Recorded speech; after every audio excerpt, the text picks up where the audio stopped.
He is history's most feared man. He built the largest empire the world has ever seen. And if you don't believe me, just ask the 40 million people he murdered. But here's what you might not know about Genghis Khan.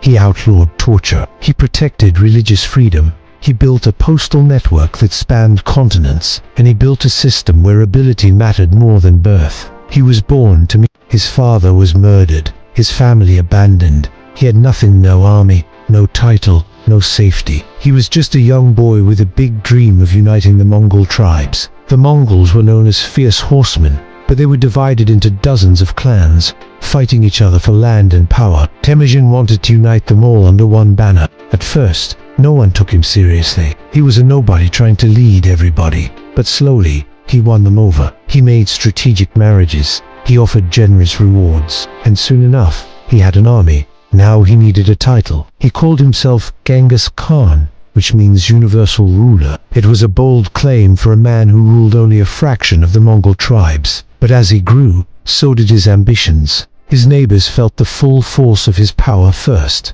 The Karakai, who had raided Mongol territory for years, sent an envoy to demand submission. But when the messenger arrived at Genghis Khan's court, he received a message of his own. If the Karakai wanted peace, they would submit to him, or if they wanted war, he would come to them. They chose war, and in 1201 Genghis Khan defeated them. The victory was important, but so was how he won. His army was fast, disciplined and deadly. They rode in tight formations, using speed and precision to cut through enemy lines. When they fought as one. This new style of warfare would take him from the edges of China to the edges of Europe. As he conquered, people felt the full force of his power. Entire cities were wiped off the map. Kingdoms that had stood for centuries crumbled before him. And yet, among the blood in the battle, something else happened. People from all over the world came to see the great Khan.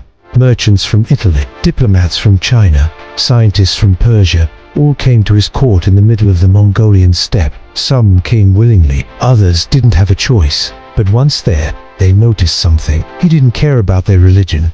He didn't exploit their weaknesses. And he didn't torture their messengers. In fact, he created a system where a peasant could become a general, a foreigner could become a prince. And that brings us back to the question, why did the world fear Genghis Khan? Because he broke the world they knew. Kings and queens had always exploited their subjects. Rulers had always tortured their enemies. Genghis Khan turned that around. He demanded loyalty from his subjects and punished those who betrayed him.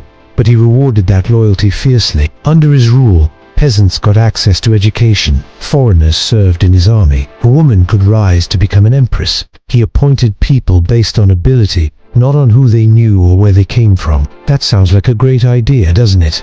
Well, it was radical for his time, and it didn't end well for everyone. Still, he left a complicated legacy. On one hand, he was a ruthless conqueror who killed millions. On the other, he was a visionary leader who built one of the largest empires the world has ever seen. As you explore further, you'll find out the truth is always somewhere in between. So why do we still remember Genghis Khan? Because he shaped the world that came next. He didn't just conquer lands. He built laws, trade routes, and infrastructure that held an empire together. When he died, his empire stretched farther than any before it. But his true legacy wasn't the size, it was the system. He proved that the world wasn't just the way things are. It could be better. It could be bigger, stronger, and more free.